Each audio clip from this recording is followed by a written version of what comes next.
Dad, how does it feel to be our very first guest? Be honest, which one of us was the most difficult to raise? Cayleb just drank gas. We're going to the hospital. What does it say on the bottle? What do you do? What do you do? And, oh, I was mad. I wasn't mad that you bought it. I was mad that guy wasn't honest with you about it. Yeah, Mom hated it. Yeah, you don't know who you are and you're trying to figure it out and you can't because you're a liar. All right, welcome back to the PeckBrothers show. This week we've got our dad on the show, and part of it's because last week we were kind of gassing him up because he's a stud, and so we figured that it would work good for him to be our first guest on the show. And this is our second podcast, and so I think it's only right that Dad is on. So, Dad, how does it feel? Intro. Dad, how does it feel to be our very first guest? Yeah, that's an honor for sure. That just shows, we're starting at the bottom of the barrel. We got no way to go but up. I do want to thank you guys. If you guys watched the first one, that's our first podcast ever. We really appreciate you guys watching. We love doing this. So, and hey, I got some hype for everybody who was kind of an OG watching our first podcast. I think Alex put something out on Instagram, like a story or maybe a reel. And the other thing was just a YouTube post, like a community post. And the channel already has 2,000 subscribers. And I want to say the first podcast right now has 11,000 views. So, that's so awesome. 14,000 views. 14,000 views. Like, you guys are the best. Like, I really, really, really hope you guys enjoyed it. This one's going to be probably a decent amount shorter, maybe half the length. That one was like 2.5 hours long or something like that. So thank you, everybody who watched that first podcast. I'm sure we're going to keep getting better at doing these podcasts. They're probably going to become more entertaining. But if you haven't yet, please subscribe to the new channel. Comment too. Also, like the comments were all super positive because they're all like our best subscribers that love us, and like I love these like little community things that we have. You guys are just the best, so thank you. If the point hasn't got across that we're really excited about this, we are. Like, this is something that we've been wanting to do for a long time, and we're able to clarify and talk about things that we don't talk about in our videos. So essentially, we figured with Dad here, we can start from ground zero because he's been such a big asset to us in getting this channel going, supporting us from day one. I mean, obviously, when we were even born, not just on the PeckBrothers channel, but I mean, geez, I don't even know exactly where to start. Well, I think Alex has a couple of good he's got some good stuff laid out. We're gonna get some juicy stuff, I feel like, with Alex and the questions. I've got some good questions. It's gonna kind of rack your brain a little bit for some memories and stuff. But first of all, since you helped us get here, what's your favorite color? I'm just kidding. Keep going. One. Yeah, don't do that again. Someone turn his mic off. Yeah. Did you ever think that we would end up starting a YouTube channel when we were young? Like, did you think that would end up being your boy's career? No, I had no idea. I knew, or I hoped that something along the way would happen and you guys would get out of the construction industry. You always said that. Yeah, I wanted you guys to find another way to make money instead of with your back. I remember like Dad asking us, what do you want to do? And I'm like, I want to make cabinets. And he's like, please don't do what I do. Like, you were always like trying to talk us into doing something else. Why was that? Well, I think what we have done, what I still do, I think it's a good living. It's just a hard way to make a living. I think there's, and not necessarily that easy is the better way out. It's just you're going to put 40 years in, before you know it. And those 40 years can be hard 40 years, or those 40 years can be, figured out other ways. That's the only reason that I would say that is, the economy or there are things you can't control. You guys can decide how many videos you want to make a week or a month or a year. But when the economy turns and does things you can't control, somebody else is kind of writing the script, right? So to clarify, he did cabinets. He started a cabinet business. You know, he was, 20 years old or something? 22. Yeah, so he started doing cabinets for a lot of years, and now he builds homes full time. So that kind of helps the background. So what did you think we would be up to when we grew up? Did you have any I think Brady would be good at this? Obviously Brady would be a super good garbage truck driver. I've always thought that. Isn't that what they said in high school too? Yeah, I took a test. We don't need to share that kind of stuff, do we? I took a test in high school, and they essentially spit out what career you ought to be good at, and mine was a garbage truck driver. And you know what? I would be a phenomenal garbage truck driver, I feel like. As long as this doesn't work out, that's probably where I'm going. That's so good. You'd probably clean everybody's garbage cans because it would drive you nuts. Shout out to the garbage truck drivers. We can't throw any shade because, if it wasn't for them, I have a lot of respect for those guys. Yeah. They're always good dudes too. Yeah. I love them. Could you imagine Brady putting the can back on the curb? It would be perfect. It would be better than when he picked it up. Yeah, they'd all be in line. If it had a squeaky wheel, it'd be He'd fixed. probably pressure wash the garbage truck after he was done in the morning. Boy, he'd get 2 garbage cans a day. Yeah, I've had it. So going back, I got thinking about something. Dad, you probably never thought about this, but you kind of left us in a hard position growing up, and we watched you as kids do what you did, and you were very successful at it because you put your head down, you just made it happen. You were successful, you made a good amount of money, you had a great family, you raised good kids, you had a great marriage, you had really, essentially, in a lot of your life, you had what you were looking for. You had what you wanted. /have. Yeah, /have now. And we can go into the story, later if it comes up, but we wanted that. I mean, how do you look at somebody, okay, my dad has everything that he wants. He's a good dude. He's a stand-up guy. He's a handshake guy. He has the toys. He's got the marriage. He's got the kids. He's got the family. He's got everything essentially that he wants. And if there's anything else, he's working on it at this point. That sounds pretty good to me. So you're saying he set the bar high. He set the bar super high, but then he says, "Don't do what I do." Yeah, that's what I'm saying. Yeah. Why? Put us in a hard spot. Yeah, that's kind of I've never thought about it like that. I think what you guys have taken from what I did was I didn't want to work for somebody else. I've always worked for myself. I've always made my own things happen. And I think that if going through, get out of construction, but do something on your own, just like what you're doing. I think that's, then you're writing your own story. Somebody's not telling you this is what you can do. This is how much you can make. This is what you're gonna be. You guys are doing that. And I think that's probably, if you've taken anything from what I've done for all of these years, I think that's where it goes. I feel like Dad too, throughout all of time, was kind of like money's great, and the more money you can make, the less stressed you're probably going to be. But it's not about money. You get married to a good wife and you have kids and stuff. It doesn't matter how much money you make. You've always been a pusher of that sort of ideology for all of us. I definitely feel like too, with you having started your own businesses, it made it easier for at least my mindset to be like, oh, he can do it. We can do it. It wasn't like you didn't come from a 9-to-5 and that's all we knew. And so it's harder to break out. It's no, our dad owns his own business. It's feasible.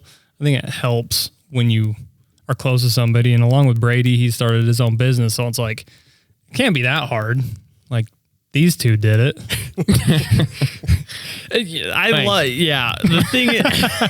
The thing with that is it almost helps to be naive because you don't know how hard it is. And if you did, you probably wouldn't because of how difficult it can be usually. So much truth to that, you know, and if you remember going back 10 years ago, just before you got married or you were getting married, you know, we had this construction stuff that we were working on and getting going. And, you know, you go put 10, 12 hours a day and you work hard in construction, your body, your mind, you're done at the end of the day. There's no more creativity, right?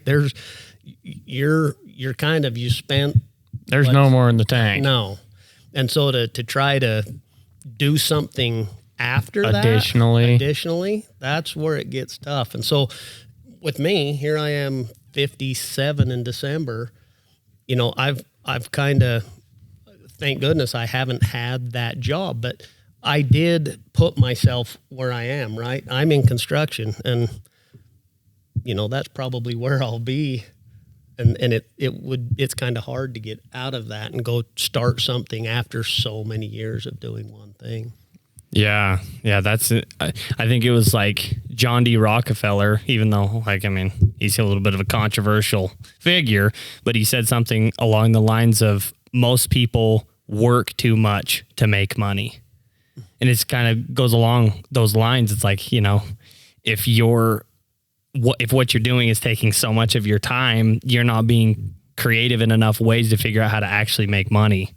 And that kind of is exactly what you're saying. I think they say the average man stops dreaming at 40. Really? Mm-hmm. He's you know, you dream and dream and dream, but at 40 years old, you're almost getting to the point where I put too much into where I am to start over again. And Could see that. Yeah, so it would be sick if we could be part of changing that. Like, dude, I know so many people at 40 that like started something and now they're way better off because they, you know, followed their dreams. I don't think you can be too late to the game, you know? Yeah. I mean, it goes in, it's that saying that's like a bad idea with a lot of like, enthusiasm. Yeah. What's passion? Passion behind it is 10 times better than a good idea with nobody pushing it behind it. You know, it's I feel like it's the same kind of thing. It's how bad do you want it? Right. How bad do you want it? And, you know, I think all of us, you've instilled all that in all of us, but I feel like we have a hard time. We are really bad at balancing work and home life because we're all go-getters. We are all pushers. We are all give me everything that we can possibly, you know, make happen. Like, and we don't work for free. Like we will work hard, but then it's like, okay, it's time to take it to the next step. You know, let's go bigger next time. And, you know, that can bite you in the butt, but also other parts of your life start to, suffer. Yeah, for sure. No question. I mean, you guys know, you live the story. You know, Mom, it was important for me and Mom that she was able to stay home and raise you guys, to be with you. You know, and that fell back on my shoulders as well. If that's our goal, and it's an admirable goal, it's not an easy goal, but somebody has to pick it up, and 8 hours a day doesn't cut it. And those extra hours have to come from somewhere. So something does suffer a little bit, right? Just like you guys trying to get this thing to where it is now, 8 hours a day isn't even close to making it fly. Yeah, not even close. No, so you give, but anything worthwhile takes sacrifice. It just, the sacrifice can't be, you know, at the loss of what's most important. Mm-hmm. No amount of success is worth that. Okay, so we're going to move on to the next question. Solid first question. That was by good. The way. That was really good. Be honest. Which one of us was the most difficult to raise? That's easy. For you. I know for my you answer. Personally. Oh, man. Alex knows his answer. Dad, and here's the thing, Dad, as you're thinking about this, I got to mention, Dad is such a loving, person. He's having a hard time inside right now answering this question because he doesn't really want to hurt anybody's feelings. He's this big tough guy that you can trust anybody with, but he's tender inside. I don't feel like Dad's a big tough guy at all. No, he is. He makes fun of me all the time. Yeah, but Dad's not a big tough guy. You're not going to offend us. We is what need I'm to saying. just answer the question. Well, The most difficult to raise. there's difficult in a lot of different ways, but I think probably the one that took the most thinking would have been Cayleb. That probably doesn't come as much of a surprise. Why is that? What's your difficult description for him? I had a lot of near-death experiences. That's probably part of it. Cayleb had two older brothers that at 2 years old, he thought he was 12 and thought he could do the same things that his older brothers were doing. So it really wasn't innately Cayleb. It was the byproduct he's of a me and circumstance. Brady being older brothers made Cayleb hard. I feel like I wanted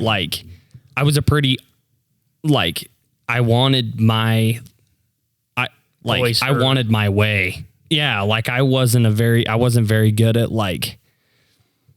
compromising. Like I wanted to do what I wanted to do, probably more than any of the rest of your kids. Yeah, and you knew you could do it too. That was the Yeah. thing, is there wasn't a question. It's Well, how many trips did you and Mom have to cancel because Cayleb was in the hospital? well, He still hasn't been to Hawaii. definitely, yeah, I ruined their Hawaii trip. yeah. That might be a good story. Why don't we go into that? I mean, That'll probably sum it all up. We need to hear that story. Do you know the story? Dad was working during all of this, but you got to remember it. Well, yeah. So I think explain me it from your point of view, just what happened. me and Mom. I think it was our 10th anniversary. It might have been 15th anniversary. I can't remember. Anyway, we had this dream of going to Hawaii, and so I started figuring it out. Started doing some side jobs, making a few extra dollars here and there, and ended up getting everything put together, got our flight, our hotel, paid for everything, ready to go. Do you remember how much you were into this trip? Yeah, I think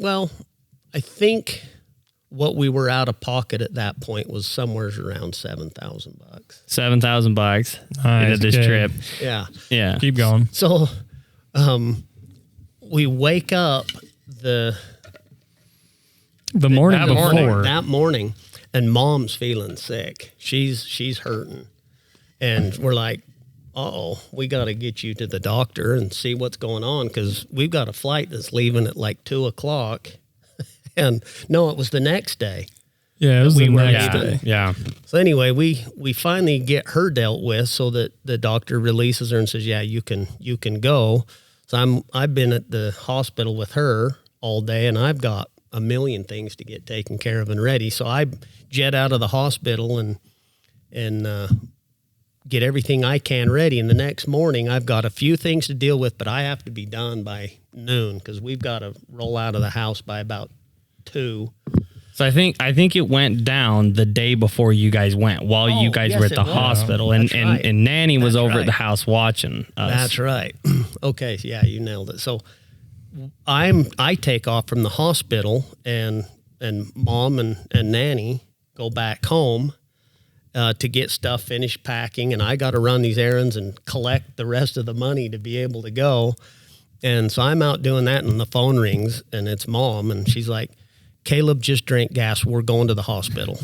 Drank gas. Drank gas. Gasoline. I'm like, wait a minute. He drank gas. Yeah, he was siphoning gas out of Your my Jeep. Jeep to put into his motorcycle, and he drank a bunch of it. We're going. I'm like, holy cow. Come on. Are you serious? So she takes off, and I turn right around, and I head straight to the hospital. Well, and he was purple. He wasn't breathing. yeah. Yeah. So the didn't just- stuff you didn't see. Yeah, we can pause right there because we'll come back to what the rest of the story was, but I think it matters what led up to that phone call to you. And I think I'm probably the most worthy to tell it. Well, because no, it's I don't gonna think you get are, messed 'cause up. You were just our tool to get gas out of Dad's Jeep.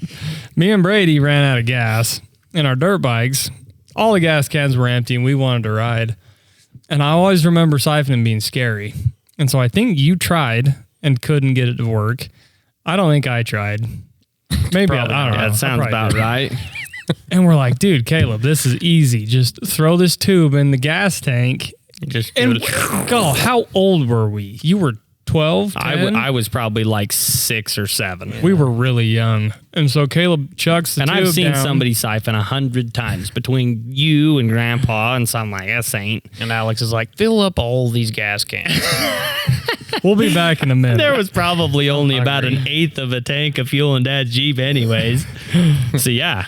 So I went in with the hose and threw it down in the tank, and I Slurped obviously all of it. not a hose that you can see the fluid. It was just a black Fuel like an line. air hose. Hose. And I sucked that You gas. just drank it. Well, that's what I think. That's really what was so scary about it, was the fact that I was like inhaling to try and get the gasoline. I wasn't like swallowing. So it was like they were Lungs. worried that I aspirated the gasoline. And it was scary because I remember it was us three, and I think the neighbor kid was there too. And you drank it, and me and Brady were both like, oh no, like that's not good. And he started coughing, and we were kind of like, you know, is he just going to cough and he's going to be fine? And They're then like, I dude, remember, you can't tell Mom. I remember looking Dude, you're at all right. him. You're all right. You're good. I'm turning purple. He literally, he was purple. Yeah. It scared the crap out of me. And as soon as like he was purple, I was like, there's a problem. So I like ran when- inside yeah. and I was like, there's something wrong with Cayleb. I don't know what happened to him. Yeah, it wasn't us. It wasn't us. Yeah, Yeah, that's my when- lips were blue, and I remember Nanny brought me like over the like counter and was like trying to like wash my mouth out with water because I had gas in my mouth still, and she like immediately called Mom and she's like trying to wash my mouth out. And to be honest with you, I don't really remember exactly what happened between then and the hospital. I remember that Nanny, our grandma, took you to the ER, right? And I think Mom was there. Yeah, oh yeah. So you guys left, and then me, Brady, and I think Callie was home. She was super young. And me and Brady kind of sat around like, what are we going to do now? We don't have gas. Yeah, what do you And want to I do? think our other grandma took us bowling while Cayleb was getting pumped. That's right. So Yeah. anyways, fast forward to where you got that phone call, you flip around, then what happened? Yeah, so I meet Mom and Nanny at the hospital with you, and you're in the ER, and the doctors are, watching you and monitoring you, and And I'm at Primary Children's Hospital, right? Altiview. Altiview Hospital? Mm-hmm. Because Yeah, that I was do. the closest hospital Oh, okay. that Mom could get you to, and she's like, "Do we call paramedics?" And it's like, "No, put him in the car. We're going." And they blasted you as fast as they could get you to the hospital. But we got there and we're talking to the doctors, and you started to act okay. You were breathing good, and the doctors were watching you, and me and Mom were like, "Well, do you think he's going to be okay? We've got a vacation and Tomorrow. and he seems to be doing good right now." And the doctor's like, this is the problem, is we don't know. Yeah, it could go either way. Yeah, it could go either way, and time will tell. It just depends on how much gas is in your lungs and in your body. And anyway, so at that point, it's like, well, and he's like, we need to keep him here for at least, I can't remember if it was 12 or 24 hours. Yeah, we were there for a while. And I remember vividly somebody saying something about pumping my stomach. And I was very concerned about that. Being 7, I didn't know what that was going to, it scared me so bad. Like, it scared the crap out of me. But hey, Here you are. We pulled through. But that's the second time, because in Bear Lake, we were boating. Yeah. And we had some cleaner in the boat called Thoro. And you would have we were been on Bear Lake. 2, Yeah. 2 or 3. probably 2 or 3. Yeah. And Big we're- old drink of it. big old open. How you opened that bottle, I have no idea. It And it's obviously tucked had a down in. safety Oh, cap. yeah. somehow, and big old swallow of that. And you What could you compare Thoro to something? Is it like kerosene? Clorox. Is it like Clorox? Is it like Green. rubbing alcohol? Like what kind of It's a heavy duty. like turpentine? I wouldn't say Ammonia. It's a bad chemical. Yeah, a number of chemicals, but it was for like getting black off of the boat. You know, so I mean, it was serious stuff. And we're out there, and Mom's on the beach with some friends, and I'm boating with some people we were out there with in our boat, and you do that, and I look at you when they're like, oh my gosh, he just drank this, and I was driving, and you were like, again, purple, blue lips, and you're not breathing. Oh my gosh. I grab you and I'm holding you, and I'm one of Mom's friends. I'm like, what does it say on the bottle? What do you do? What do you do? And he's reading it, and we're in the waves, you know, and he's trying to do this and induce vomiting. So I'm putting my finger down your throat trying to get this. And he's like, wait, don't induce vomiting. Don't induce vomiting. Man. I'm like, oh my gosh. I'm like, go. And so Mom's friend Carrie and Cole's driving the boat. I believe it was Cole. And I'm like, just get us to the shore. Just get me. I don't care. Drive up on the shore. And we come blasting into the shore, and I jump out. Cole threw me the keys to his truck. I grab Mom. I'm like, he drank Thoro. We got to get to the hospital. Holy flip. And we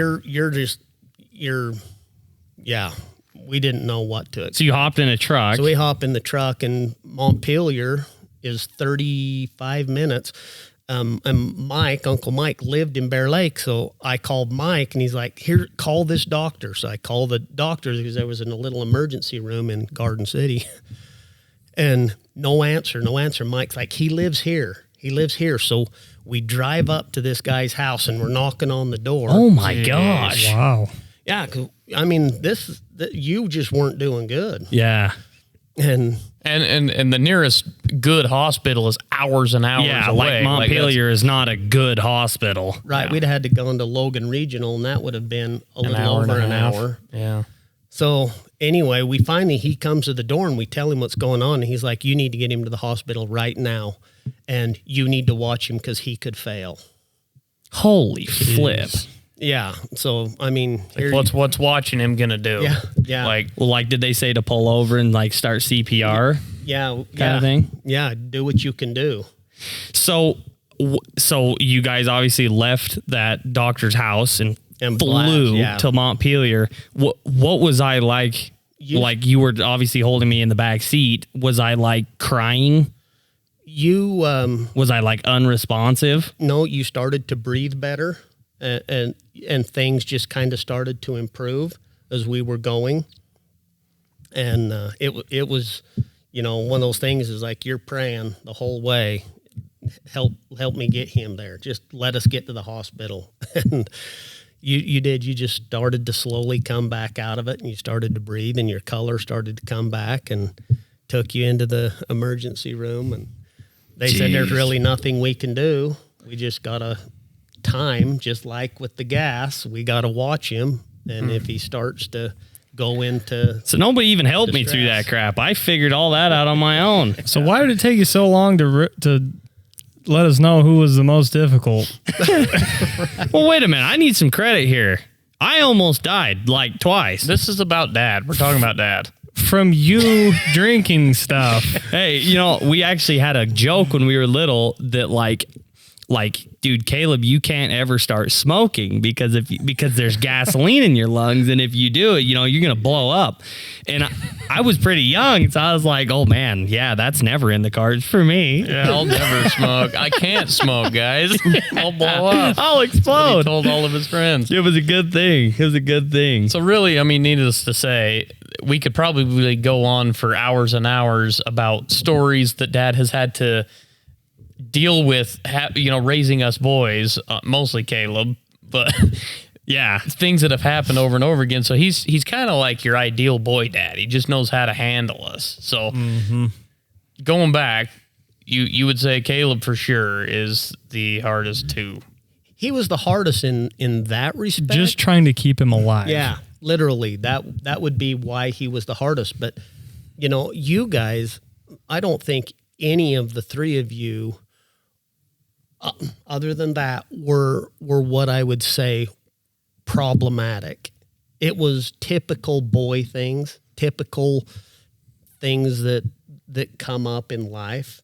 I remember being by far the worst out of our whole family, like as far as the principal calling you and mom in school. And I remember getting in some major trouble constantly as far as school goes. Do you remember that? Well, again, you have an opinion about it and you want everybody else to have the same one. See, and probably your firstborn, me, I was just the chick magnet. I mean, Right. you just trying to keep all the chicks away. It was just hard, you know? You think Brady was the one that drank gas. You can't remember anything right. Must have been smoking something in school. I've had it. All right, what's the next question? All right, I already knew the answer to that one. I just wanted you to say it. That sounds like a perfect question coming from Alex. All right, the next one. What was your most memorable trip with us kids? I would probably say the Florida trip when we all went to Florida. Well, I mean, we had quite a few trips, but, you know, me and Mom would be like, hey, do you guys want to go to Disneyland? Well, we used to go camping all the time, and it was all about Jeeps and motorcycles and mud and fishing and mountains and cousins and all of that fun stuff. And me and Mom were like, hey, do you guys want to do a trip this year and go to Disneyland or somewhere else? Like, no. Yeah, I remember that. 12 Mile. How did we end up going? Because I'm pretty sure none of us wanted to go. Well, that was when we went to Florida. Yeah. It's Disney World. But World. How did we make that decision to go? Because I remember none of us really wanted to go. I didn't want to go on the airplane. You remember that? Oh, yeah. Do I ever? I was bent. Yeah. Out of shape. Yeah, you were not happy. We watched Castaway at Nanny's all the time. And if anybody's watched Castaway with Tom Hanks, the plane goes down in the water. I was not about ready to get on a plane. I think me and Bray were both like, you can't ride dirt bikes in Disneyland. What's the point? Yeah, it's like, let's save the money. We did not grow up on Mickey Mouse, Star Wars, Pokemon, Harry Potter. All of our friends that were into that were like,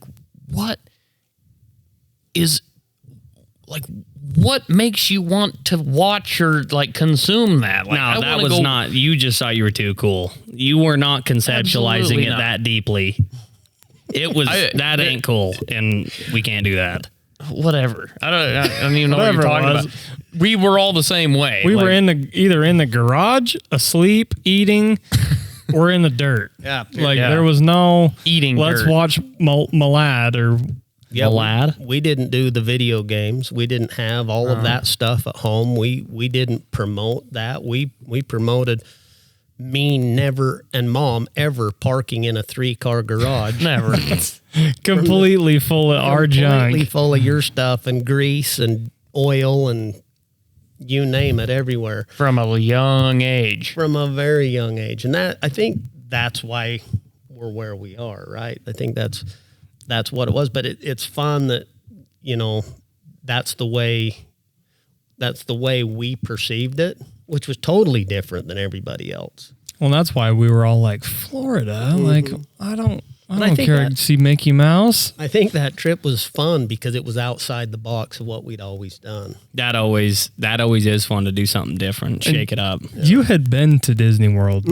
Oh, you hadn't? I've been to Disneyland as a kid. Maybe that's what it was. And you were like, guys, I promise. Like, it's not some little 3-year-old's, it's fun. It So was we were pretty like, fun. all right, we'd never even been on an airplane with the whole family. That's why it was cool. That's why, Yeah. for me, it was memorable because it was things that we'd never done before. So I got to watch you guys, experience that and do that. It was cool. 2 weeks, wasn't it? We started out I in, spent Christmas there. we went to like Orlando and then we went down to the Keys. Yeah. That was a fun trip. It was sick. We did that airboat ride. Yeah. The thing yeah. I remember the most, though, we rented a minivan, and I think it was more or less Mom and Dad just kind of having fun with us, kind of messing with us because we're not necessarily minivan lovers around What are you here. talking about? We've got two of I them. know we got two of them, but I remember. Do you guys remember? We'd pull up to a stop sign, roll the windows down because we saw a sick truck next to us, and we'd want to hear the turbo wind up when he gets going again.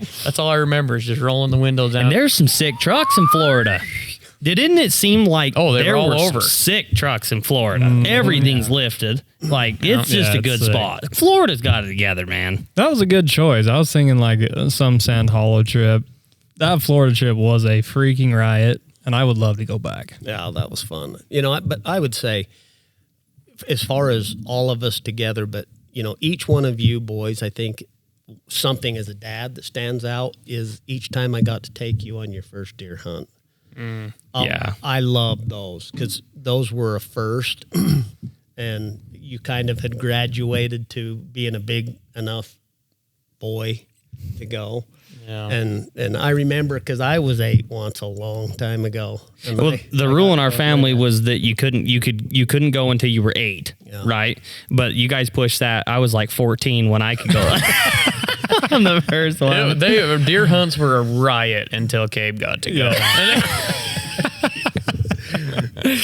That's why it was 8 for me and Braid, and then every year Cayleb was like 8, and he's like, "Sorry, it just got pushed to 9. Yep. They just made new legislation." Yep. And then the next one was 10. Yeah, I just talked to the DNR guy last week, and he said it's 10.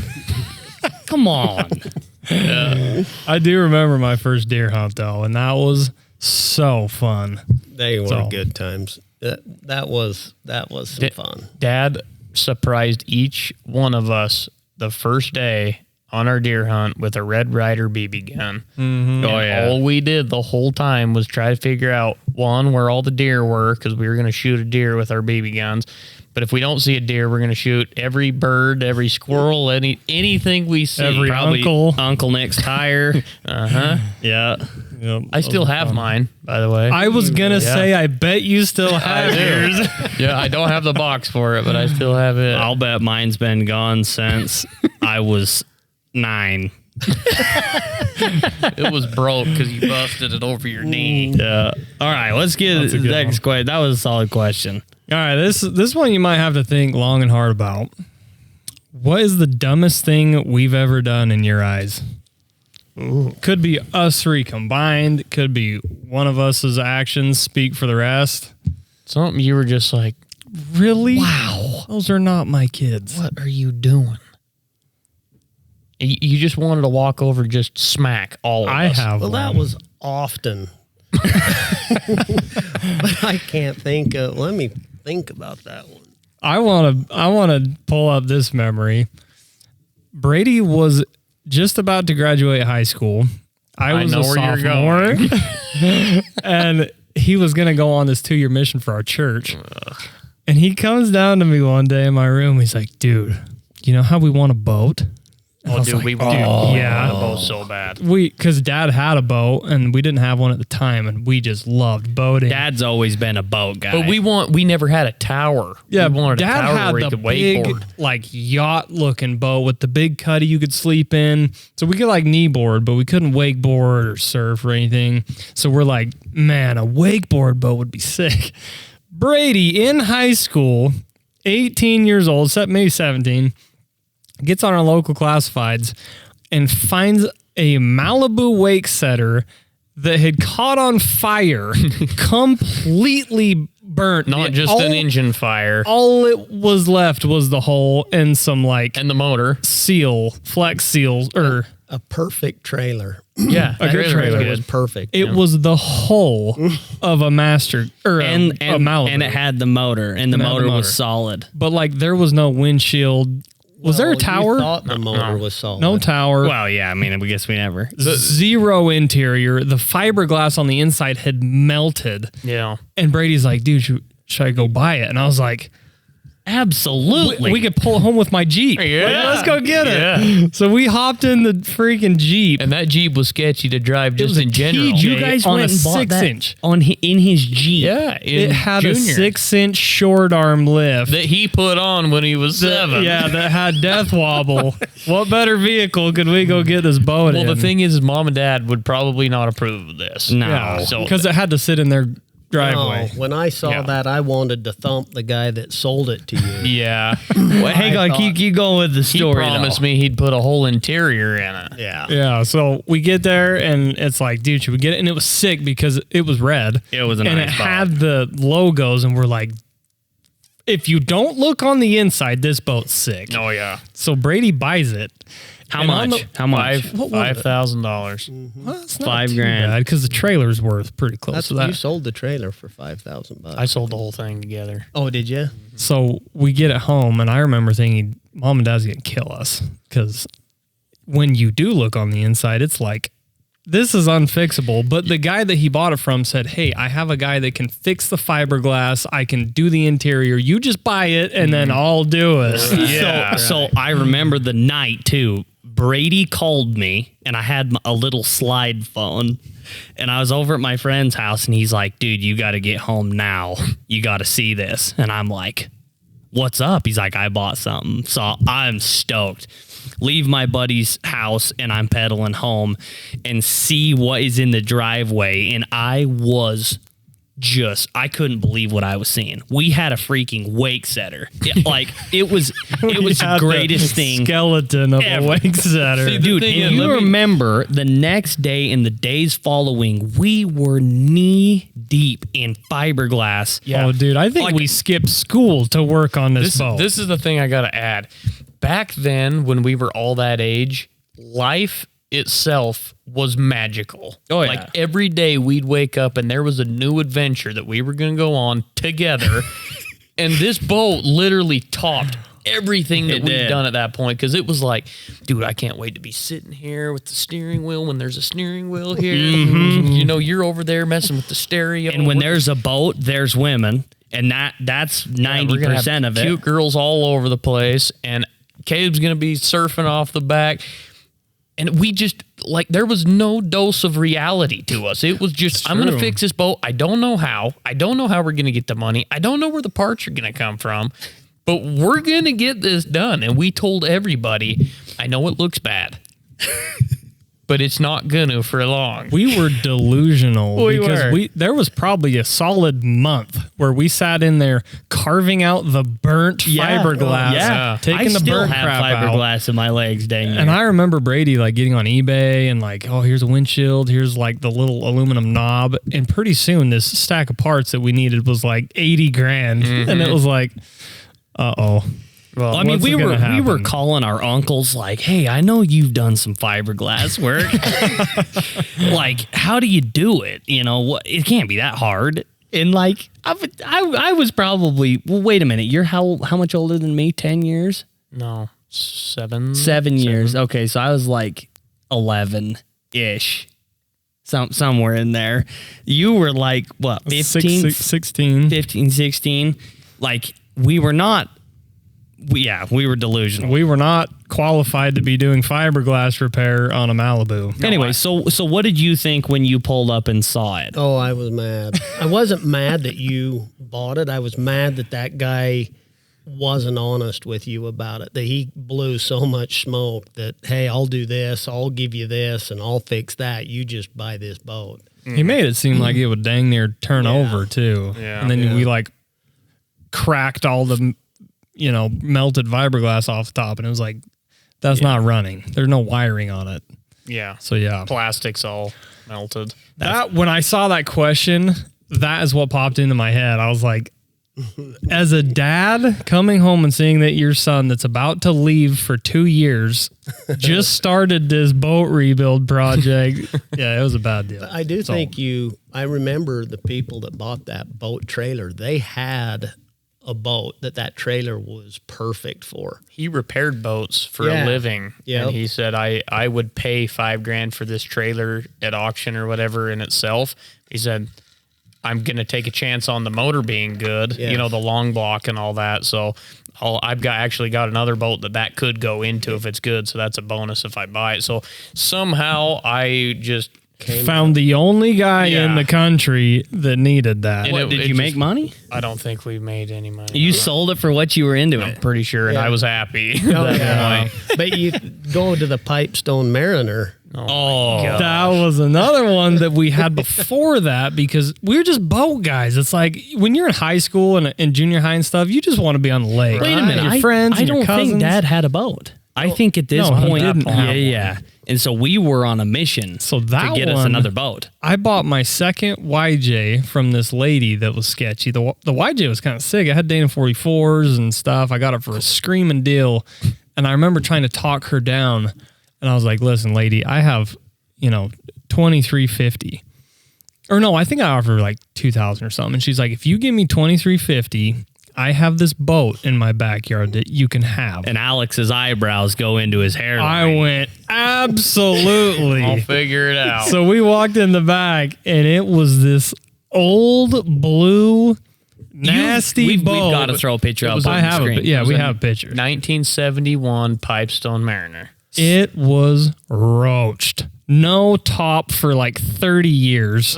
Like it was bad. The Didn't know floor if it was ran. rotting out of it. And we were so excited that I had to have my uncle with his tow truck tow the Jeep home, and then we went later, went into her backyard, pulled that boat out. It probably hadn't moved in 20 years. And we went and we were so excited. It was the ugliest boat I'd ever seen. And we called our cousins. Oh, yeah. Come over and help us work on this boat. We're going boating. They were all about it. Yeah. We were all in the same. So what did you think when did you go get the boat with us? I was there when you bought the Jeep, but I didn't know that deal came with the boat. So I went and looked at the Jeep with you, but I think I was 15 at that time, too. I couldn't even drive the Jeep home by myself. But again, you found the only guy in the United States that wanted that boat, and he wanted that boat. Well, we fixed it. And we got it running. Ran. Yeah, We literally got it running. And no one would let us take it out. And again, I think we got pressured into selling it. Mom hated it. Yeah, Mom didn't like the boat. She didn't want it in was any part of her the idea yard. that our yard looked like a salvage yard It did. at this point. Yeah, The guy that came boat and was bought sick. it, he had to have had like 15 kids and was just one of those families that And was he like, had another one. Yeah. He had Same that one. same boat, and he wanted that one for parts. shout out to what it that was? guy. Yep, $1,500. And I'm pretty sure when we sold that, we split the money, Other and than that me. was my boat. You I and want my Brady portion split back. the money, and you said that you had to pay Mom and Dad for it. I didn't get anything. I don't remember guarantee it. getting anything either, but maybe we did. I don't know. We split it for some reason. I think it's because you did most of the work on fixing it. I couldn't have done it by myself. But yeah, those were our two boat stories back from high school. It's funny. Well, I mean, I feel like every boat we've actually ever bought has been about the same story to where it's like, wow, this is going to be great. And then we never get it to the point where we can actually have fun with it. So back to the original question. Have you thought of anything? No, I think you nailed it as far as that goes. boats. Yeah, Both of the boats. Yeah. All right. This one's kind of a interesting question. If you had to be stranded in the woods with one of us, which one would it be? Let's say for like a week.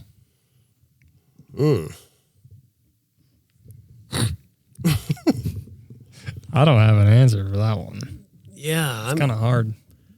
Essentially, it's your smartest son. trying Is it the smartest or is it the one that you can stand? Is it, the one that'll lightheartedly make it? That's a hard one. Stop trying to sway his decision. God, I don't know. I wouldn't say that I could choose any one of you over another. Yeah, I don't know. That's a very easy question for me. I love Brady, but there's that's too long. I wouldn't want to be there with you either. No, that's too long. That's too long for Brady to be with anybody. It's just not going to work. Week. Yeah. Yeah. And then Heck, me and Dad worked with each other for 7 years. Hey, I was actually gonna. We need to save that question for later because I was actually going to ask that question. But think about this, Brady. You're going to be on his nerves by at least the second day. Second hour. Alex is going to be complaining about how cold it is and about the amenities that aren't there by at least the first day. Yeah, the water's cold. Let's get real here. It's a pretty easy decision. I feel like not to sway your answer. And I mean, Dad's a good listener. Hold on. That is the thing. Is he all Caleb's going to do is talk. Caleb The whole time. Caleb would call a pine tree a quakey and then spend the next 3 days convincing you it's a Proving quakey. it. Yeah. I wouldn't want to be there with any of us. Right. I'll take Mom on that one. That's a good answer. That was a good answer. That just wasn't the answer. wasn't an answer. Yeah, that was. It's the one that Mom will be like, good answer, sweetie. Yeah, that's Right. true. I win. All right, what's the next one? All right, this one's a little more serious. What were some values you were most intentional about teaching us? Most intentional. Like, I want my boys to do this or know this. I think this is something that a lot of people are going to be very curious about what you are going to say next. I think probably one of the things that was incredibly important to me was that you you were honest. That when you said something, I knew I could trust what you said, so that I knew that I would always have your back because I knew I could go to bat for you anytime. I remember that being a big deal. It was like, as long as you tell me the truth, I have your back. Yep. And once you lose that, I can't have your back because I don't trust you. Mm-hmm. So I remember you saying that as a kid. That's a good one. So honesty was your biggest, like, I want my boys to grow up, and if they're anything, they're honest. Mm-hmm. Well, and we've talked about this before. It seems like, when you're not honest, you're essentially a liar. And when you're a liar, Right. you're not only lying to the other person that you're, whatever the situation is, but you're also lying to yourself. Right. When you're lying to yourself, you almost don't know who you are at that point. Mm-hmm. You're essentially making yourself lost. You don't know who you are, and you're trying to figure it out, and you can't because you're a liar. So it goes way deeper than just, hey, you need to tell the truth to me, Yep. so I can trust you. Yeah, and we didn't know that it went that deep. Like you're saying, that's a philosophical thing. That's like you see yourself as a character in your story, and if you lie and you're lying, you perceive yourself as somebody that's a liar, and that means that you can't trust what you think or say, and then you're going to have some major issues with your self-worth. You're going to have some major issues with like your confidence. You're going to have major issues in all those departments if you're not being honest. And, you can't explain that to a little kid. Maybe I guess you can the older they get, but we just knew to be honest. That's a solid. I mean, I don't know that you could have a more solid thing to instill in your kids. But that's a very, very, very important thing to teach your kids. But on the flip side of it, if your kid doesn't trust you as a parent, that my dad's going to lose his mind if I tell him what I did on accident or on purpose. We knew that if we did something wrong, you knew that we were going to slip up and make mistakes, but you were going to be okay with it. And you wanted us to come to you with those things that we did. Yep. So therefore we didn't have to lie. We didn't feel pressured to lie. I think that was the key to that very thing is, we can work through anything, and we're going to have to, right? I mean, you're kids. That's the way it's going to be. And if we know what we're going into, then we can fix it all. Definitely. For sure. Yeah. That's, with the way that, like, I wouldn't say that you were like hard on us really in any stretch. Like I remember people, in high school or like friends of mine, they'd be like, you know, my dad's really hard on me, or my mom or my parents are really hard on me. Like, I don't remember you thinking like, yeah, my dad's really hard on me. You weren't really up in our grill very often, you know? How do you do that as a parent? Like, help your kids do what they need to be doing without being in their grill, you know? How do you go about that? Well, I think, you know, I look at things as how I would like them to be and why. You know, anytime you're forced into something and it's something you really don't want to do. I mean, there's certain things a kid has to do, right? You got to go to school. You got to do certain things, and you don't get out of that stuff. But to make a kid, you're going to be this way. You're going to turn out this guy, and I'm going to make sure you're that guy. That's misery. Nobody's happy in that scenario. I know I wouldn't be.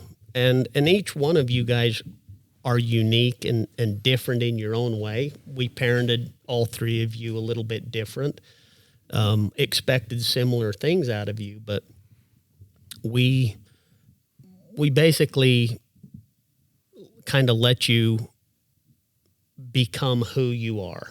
You know, it put those things we wanted to help you learn and grow and understand, but then let you become the best that you can be instead of forcing you to be that. You know, just like I said with you, I'll let you make every decision you want to make as long as it's the one I want right you one. to. Yeah, that's a super hard fine line that I think parents have to walk. Is like, you push too hard and they're gone. They're gone. And then you're in real trouble. But if you don't push hard enough, you know, they're not going to just come up with their own great value structure on their own. They're kids. Right. You know, that's why they have parents. And I think that's something that a lot of people struggle. I mean, I think maybe everybody struggles walking that line. I think a lot of it though is we did everything together. We were around each other a always ton. together. Well, other than when I was working, but our vacations were centered around all of us. We did everything we did it as a family.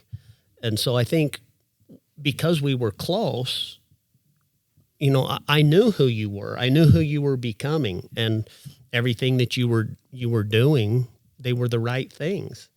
I don't remember any of you deciding to go down a different path that was like, hey, we gotta knock him back into line. You guys all, and I think a lot of that Brady. Yeah, I don't think Brady would have let that fly very long. He was a great example to both of you guys because he kind of just set the path, and you guys basically followed that same path.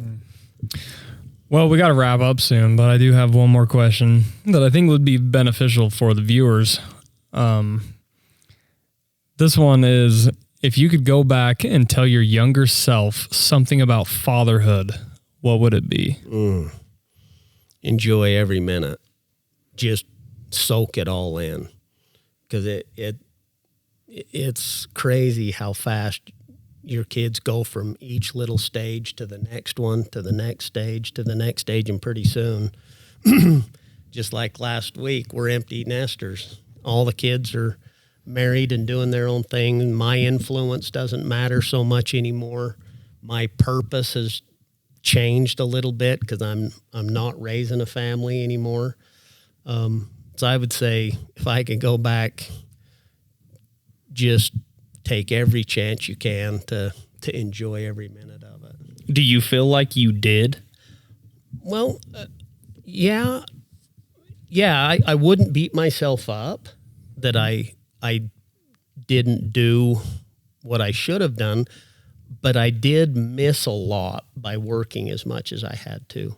And I think, maybe there are times when I just like, I'm too tired.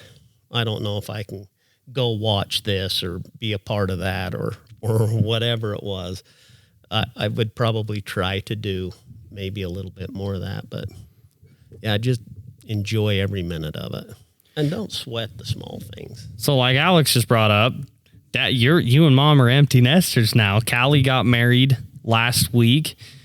I mean, you kind of like, it's kind of a new world that you're trying to navigate. Who and where do you want to be in the next 10 years? Like, how do you see that going? You excited about that? Yeah, I think we're able to finally say we don't have to be Mom and Dad anymore. We can be Chris and Jen and kind of work on me and Mom being as close as we can be and having fun. And being grandparents. Being grandparents, soaking that part in. But I think we're going to do a little traveling. I think we're going to be able to just say, hey, we don't have to be anywhere. We don't have to make sure things are good anywhere. Let's hit the road. Yeah, if Cayleb drinks anything toxic, we're just leaving him. It's up to his wife now. Yeah. He's somebody else's problem. Yeah. Do you have any good questions for Dad?